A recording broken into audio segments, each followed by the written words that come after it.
for today's video, we're gonna make buchi with ube and cheese filling inside. So, let's start! For the ingredients, we will be needing 2 cups of glutinous rice flour,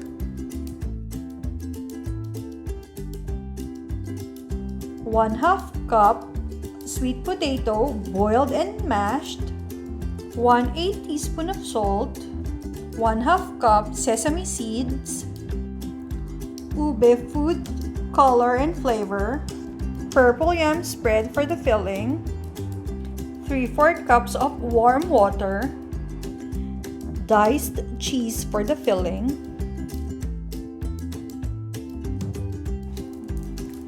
in the warm water we will put the brown sugar and the salt,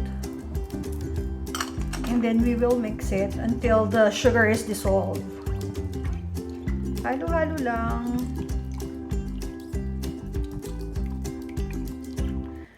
Pag nakita natin na na-dissolve na yung sugar, yan, isi-set aside natin siya, and with a new bowl, we will put the glutinous rice flour,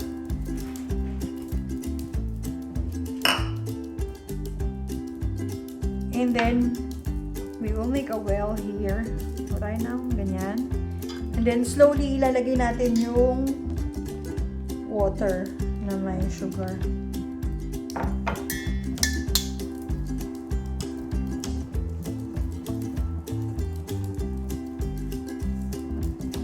And then ilalagay natin tong sweet potato.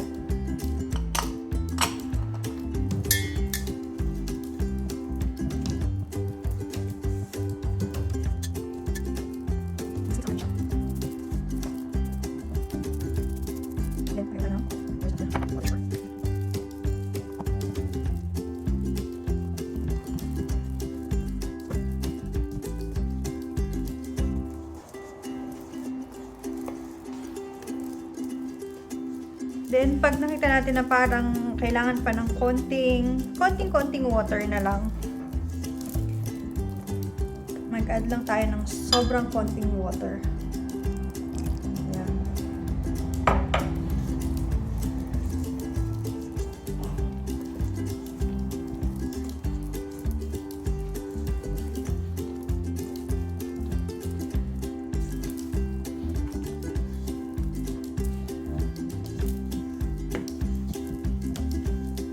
Pag nakita natin na wala nang namumuo sa mga gilid-gilid,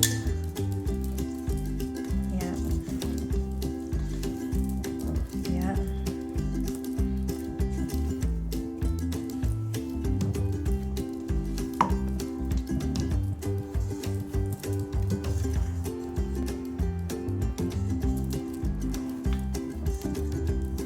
And then, i-rest natin to ng 10 minutes. So we will let it rest for 10 minutes.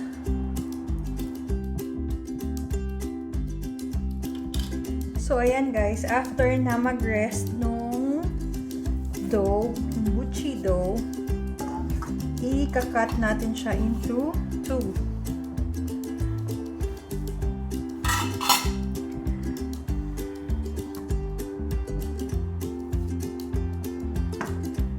Then this one we will put some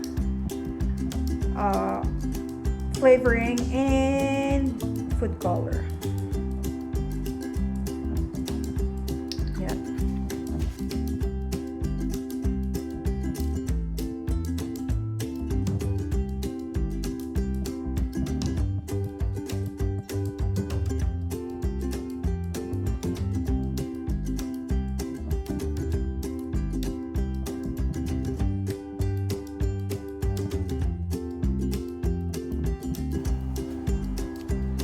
Usually, ang ginagawa ko lang is yung cheese and then yung munggo and ube pero walang flavoring na ganito.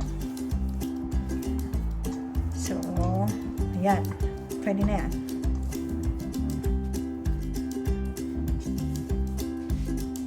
Then, after nito, kunin natin siya. Ayan. And, gagawa tayo ng log.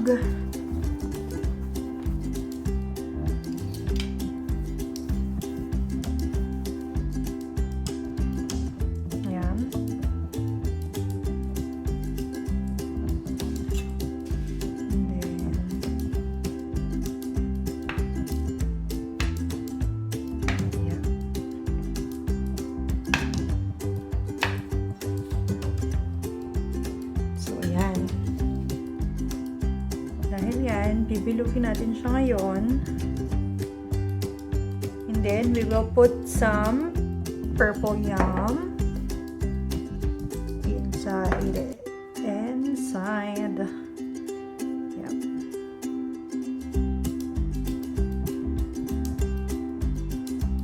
And then, ilalak natin siya ng ganyan. And bibilugin natin.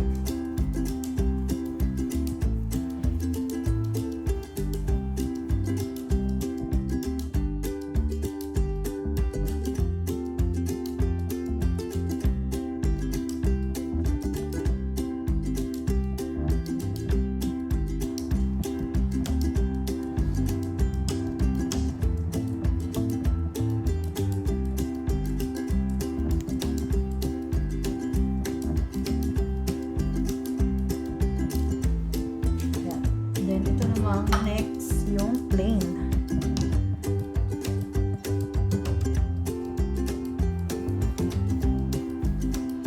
Yan. So,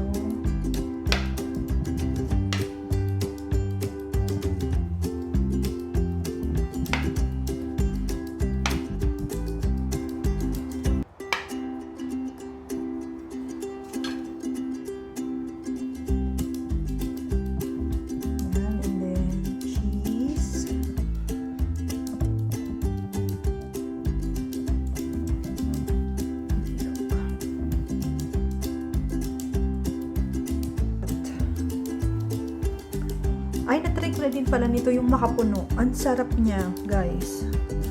Yung may Macapuno filling inside, panalo.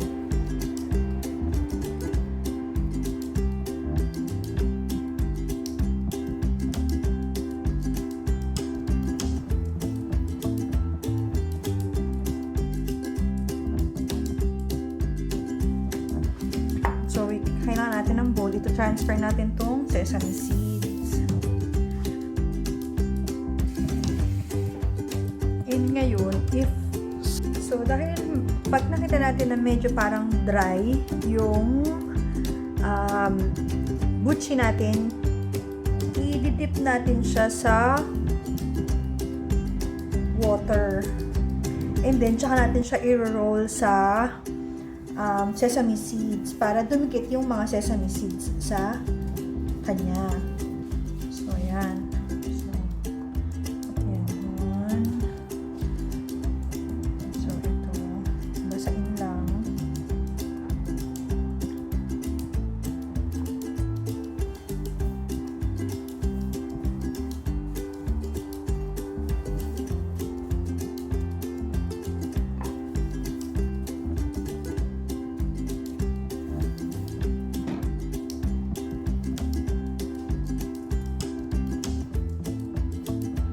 Pero itong ube, try natin if kailangan pa. O, hindi na. Yung ube parang hindi na kailangan ng pasain. Pero itong white, try natin. Hindi kasi siya masyadong dumidikit eh. Kailangan ng konting moisture. Moisture balat.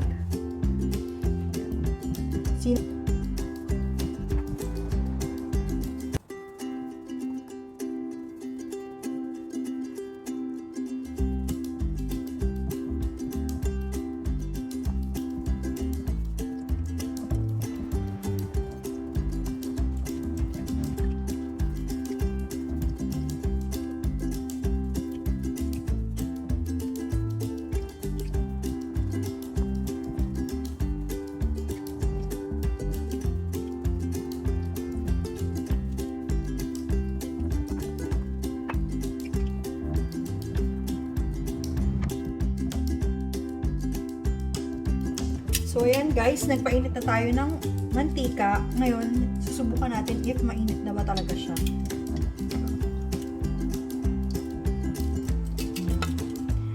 So, pwede na natin ilagay.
So guys, here's the finished product.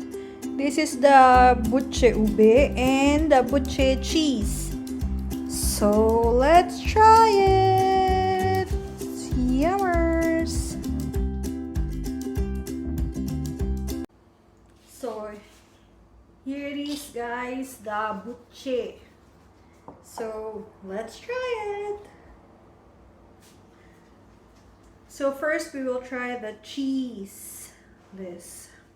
Let's try it. Oh, let me see. Yummy. Look. Sarap.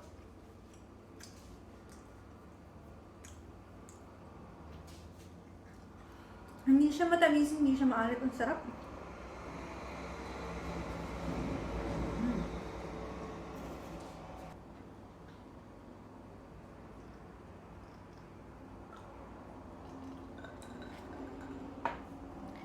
Next is we will try the ube. Ito yung sobrang init pa, guys.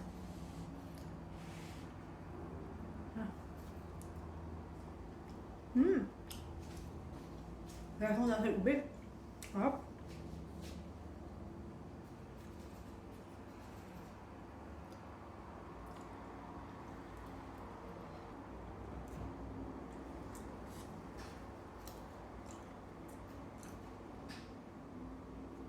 Ang sarap. Ito yung fillings niya, guys. So, ayun. Kita niyo ba? Ayun. Ang sarap. Sarap niya, promise.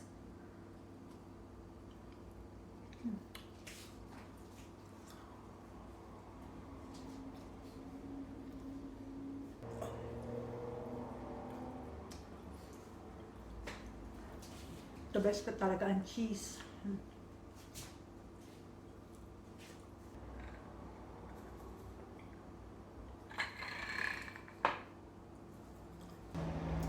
There you have it guys. So, if nagustuhan nyo tong recipe na to, don't forget to like, share, subscribe on my channel. And guys, you should try this. Ang yummy na. Tsaka pwede siyang pang negosyo. The best siya pang negosyo. Ngayon na lalo na ngayon na lockdown sa Philippines. So, do this. So, yeah. So, see you in my next vlog. Bye!